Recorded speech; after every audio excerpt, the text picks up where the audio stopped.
In the ancient city of Jerusalem, there lived a wise and powerful king known only as the Teacher. He was the son of David and ruled the kingdom with great wisdom, yet his heart grew restless. Despite his immense wealth, knowledge, and power, the teacher felt that something was missing. In his quest to uncover the meaning of life, he set out on a journey that would take him from the heights of luxury to the depths of despair. The teacher looked out over his kingdom and saw the endless cycles of the world. The sun rises and the sun sets, he mused. The wind blows and the rivers run to the sea, yet nothing ever changes.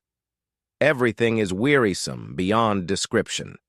Generations come and go, but the earth remains the same. No matter how much people see or hear, they are never satisfied. The teacher realized that everything in life repeats itself. History, he thought, was nothing but an endless loop, and there was nothing truly new under the sun. What is the point of all this? He asked himself. Everything is meaningless, like chasing the wind. Determined to find meaning, the teacher decided to explore life's pleasures. He threw lavish feasts, drank fine wine, and surrounded himself with laughter and joy. He built magnificent palaces, planted lush vineyards, and gathered treasures from all over the world.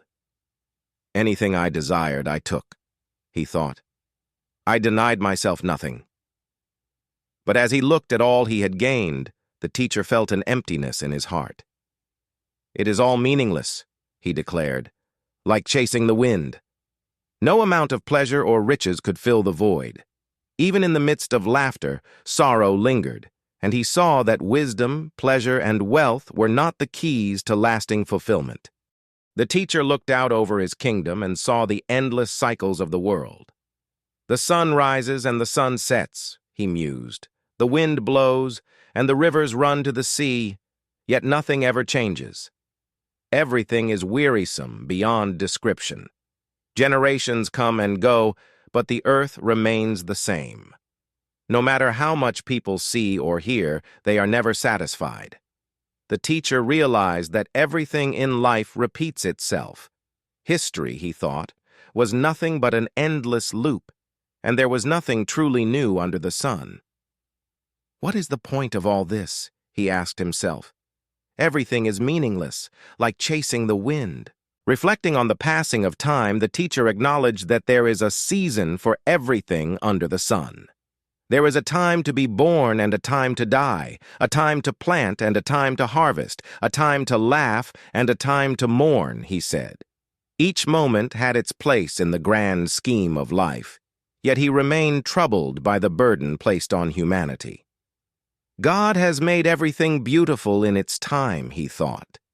But he has also placed eternity in our hearts, and yet we cannot grasp the fullness of his work. The teacher concluded that the best thing people could do was to find joy in their simple pleasures, eating, drinking, and enjoying their labor.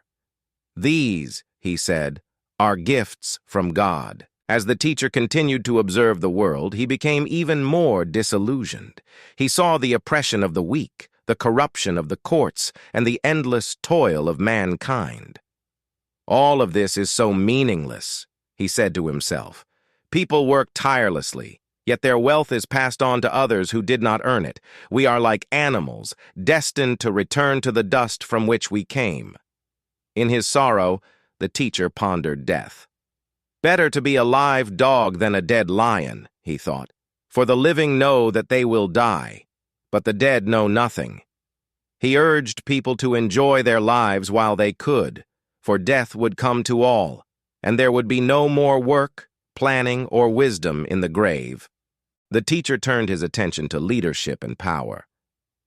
A wise person may save a city from ruin, he said, but if they are poor, they will be forgotten. He saw that fools often rose to positions of power, while the wise were left in obscurity.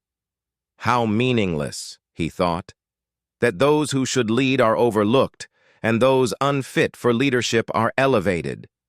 Yet he still believed that wisdom was better than folly. A wise person chooses the right path, he said, while a fool walks in darkness. Even though wisdom could not change the fate of death, It brought clarity and insight to the fleeting days of life.